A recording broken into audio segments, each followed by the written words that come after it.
Are your herbal supplements really what they say they are? Recently, DNA tests on hundreds of bottles of store brand supplements showed that 4 out of 5 contained none of the herbs listed on the labels. The herbal pharmacist Dave Foreman is here to weigh in on this. Okay, so should we even bother then?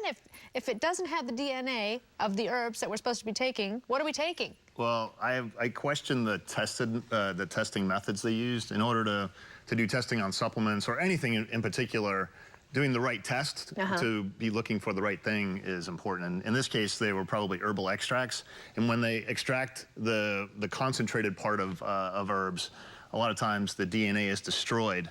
So you could go testing for the DNA, it's not there, but the herb itself is still there, just maybe more concentrated. So I kind of question that, and that's alarming for me. I'm a consumer. Everybody thinks, I'm the health expert guy, and it's so easy for me. Well, I spent an hour and a half in the health food store, 2 different stores yesterday, trying to look for things to bring in today to show people how I pick my supplements. So if the herbal pharmacist has to spend that much time, it is worth taking a little extra effort to buy the right supplements. Do you believe there are some supplements that are on the store shelves right now that aren't what they say they are? Oh, for sure. And it's that way in every industry. I mean, when the airbag scandal happened, well, that scandal happened recently, people didn't stop driving cars, right? True. They didn't even stop buying the cars that were, victim of that. So same thing here. You have to be buyer beware and look for, specific things. Well, it can be kind of overwhelming when you go to the store and you see 3, 4, 10 different kinds of magnesium. I mean, how do you know that what you're getting is what you think you're getting? How do you know? Well, there's a couple of things that I suggest. One thing is I try to look for branded ingredients. Usually branded means that it has a registered trademark behind it.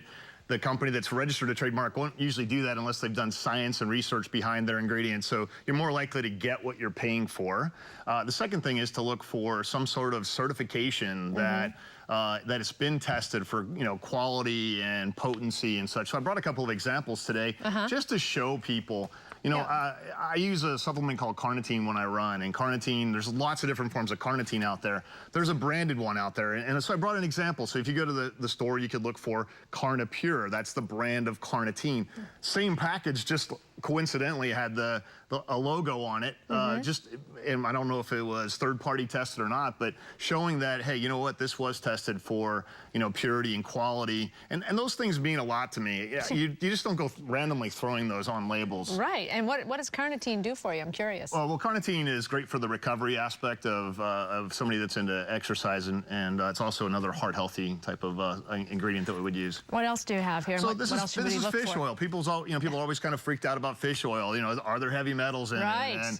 And am I getting what I paid for? So this brand, and actually a lot of the health food stores now with the fish oil, they'll all have some sort of quality assurance on fish oil because it's been such a major issue. But again, this is touting its quality and such on the label. Now the New York Attorney General has taken up action against 4 major retailers because of this scandal surrounding herbal supplements. What do you think of that? Well, is that fair? For what they found, I think initially it wasn't necessarily a bad thing. We definitely need to. I always think out of these negative stories that come out, you have to look for the positive. So let's just say, for instance, there really wasn't anything in there. Well, maybe new regulations have to come about, or maybe the Attorney General needed to understand that the testing they did wasn't the proper testing. It's like going fishing for bass and you're using bait to catch, a squirrel. Right. Along those lines. So, there's a lot we can learn from it. But in general, I still have 100% faith in the dietary supplement industry. It is regulated by the FDA. A lot of people say it's not regulated. It is regulated. I was going to say that because sometimes you'll hear not regulated by the FDA. That's just a bunch of garbage. I'd like to use other words, but well, how can you say that? Because sometimes we hear this hasn't been tested by the FDA, and it's out there. You can take it or not. The FDA doesn't test anything. That's the key. They don't even test the drugs. And we recently had, drug scandals. We have them all the time. Acetaminophen was tainted, years ago, and it was killing people. The FDA still I'm trying to be not brand specific on that. We had a prescription drug that was for arthritis again, where, you know, the manufacturer withheld information. So this stuff happens in all industries. My grandfather, one of the best things this man ever taught me was there's shysters in every business. And so, you know, buyer beware and be educated. Exactly, exactly. And look for those things. Look for certification that you're getting what you pay for. Okay. It might cost you a little more, but it's well worth it. All right, Herbal Pharmacist Dave Foreman, thank you very much. Thank you. Jerry, over to you.